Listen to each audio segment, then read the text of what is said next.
Question 6. We've got a vector diagram and we've got to express RP in terms of f, g and h. So RP is this vector here.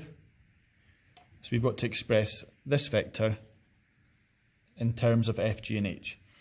So to get from R to P, we don't have any information at the moment about this particular vector. So to get from here up to here, we're going to have to go a roundabout route.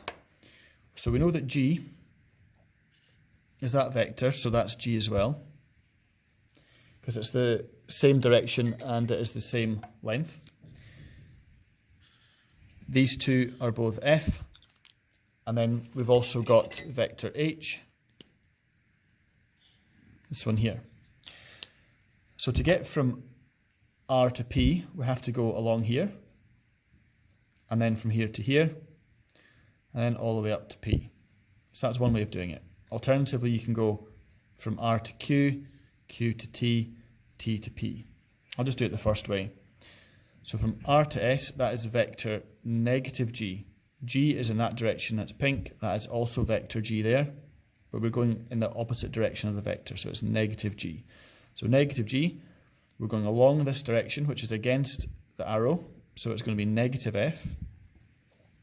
Then we're going from T up to P, following the direction of the arrow, so it's plus H. So RP is negative G minus F plus H. If you went the other direction, you went from here first, that would be negative F, negative G plus H, which is just the same as that essentially. In question number 7, we've got 3 parabolas. I've got to first of all state the coordinates of point P. We've got the equation of this parabola, so we can say, first of all, it's negative 2, negative 16 is point P. So that is negative 2, negative 16. So we know here is negative 2 in the x direction. Then it says R is the point 2, 0, so that's 2 along. We've got to find the coordinates of Q, the minimum turning point. Well, it's got the same y value because these are all minus 16 in the y direction. So really just having to find out what the x value is. Now from negative 2 to 2 is a distance of 4.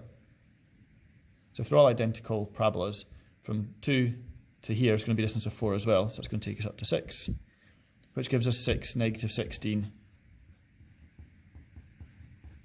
is point Q. We've got a further 4 takes us along to 10, and along to S it's going to be up to 14. So we've got to find the equation of the parabola with the turning point S. Well, S is going to be 14 and negative 16.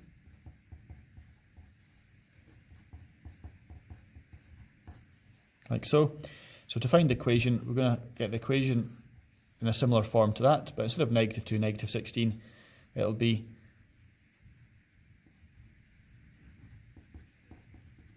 x minus 14 and then minus 16.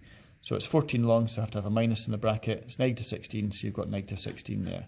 So that's the equation of the parabola.